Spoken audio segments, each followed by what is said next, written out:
రక్తం సలసలా మారుతుంది, వేరే మహిళలు కట్టినట్టు పట్టుకోవాలని చెప్పి వాస్తవంగా కూడా అలాంటి కొన్ని కార్యక్రమాలు ఈ మధ్య కోనసీమ ఏంటి పవన్ కళ్యాణ్ వ్యాఖ్యలు చేసిన మధ్య రక్తం సలసలకు మరుగుతుందనేది, భక్తులు పట్టుకోండి అని చెప్పి భక్తులు పట్టు తిరగండి అని చెప్పి ఎట్లా చూస్తారు? యాక్చువల్ గా ఈ దేశంలో, మన దేశంలో ఆధ్యాత్మికవేత్తలకు కానీ, రాజకీయ నాయకులకు కానీ, సినిమా హీరోలకు కానీ బ్లైండ్ ఫాలోవర్స్ ఉంటారు. వాళ్ళు చెప్పిన మాటలు ఫాలో అవడానికి ప్రయత్నం చేస్తారు వారి ఫాలోవర్స్. మరి ఆ స్థాయిలో ఉన్న వాళ్ళు బాధ్యతాయుతంగా మాట్లాడడం మంచిది అని చెప్పి నేను భావిస్తున్నాను. ఎందుకంటే ఆ రకంగా మరి ఆయుధ పూజ చేసి మహిళలు పిల్లలు ఆయుధాలు పట్టుకోవాలని చెప్పేసి మాట్లాడడం బాధ్యతాయుతమైన మాటలు కాదు.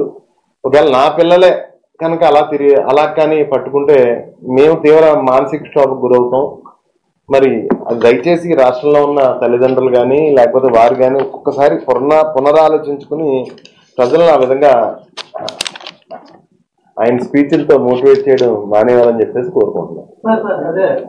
పాడేరు పులివెందుల్లో కూడా ఎన్ఎంసీఏ సీట్ల భర్తీకి అవకాశం కల్పించినప్పుడు కూడా పులివెందుల్లో ఆ సీట్లు భర్తీ చేయకుండా చంద్రబాబు నాయుడు అయితే అనుకున్నారని దీన్ని ఏ విధంగా అంటే చాలా మంది విద్యార్థుల్ని విద్య దూరం చేయడం కదా. పాడేరు పులివెందుల్లో మెడికల్ సీట్ల విషయంలో అంటే పులివెందులే ఒక డిఫరెంట్ కాన్సెప్ట్. ఎందుకంటే పులివెందులు అన్నది జగన్ గారి నియోజకవర్గం కాబట్టి జనరల్ గా ఆ నియోజకవర్గంలో ప్రజల మీద ఆయనకి పగ ఉంటుంది చంద్రబాబు నాయుడు గారికి. ఎందుకంటే ఆయన మనస్తత్వం ఈ రాష్ట్ర ప్రజలందరికీ నేను ముఖ్యమంత్రిని, ఈ రాష్ట్ర ప్రజలందరూ నా ప్రజలు అనుకునే మనస్తత్వం చంద్రబాబు నాయుడు గారికి కాదు.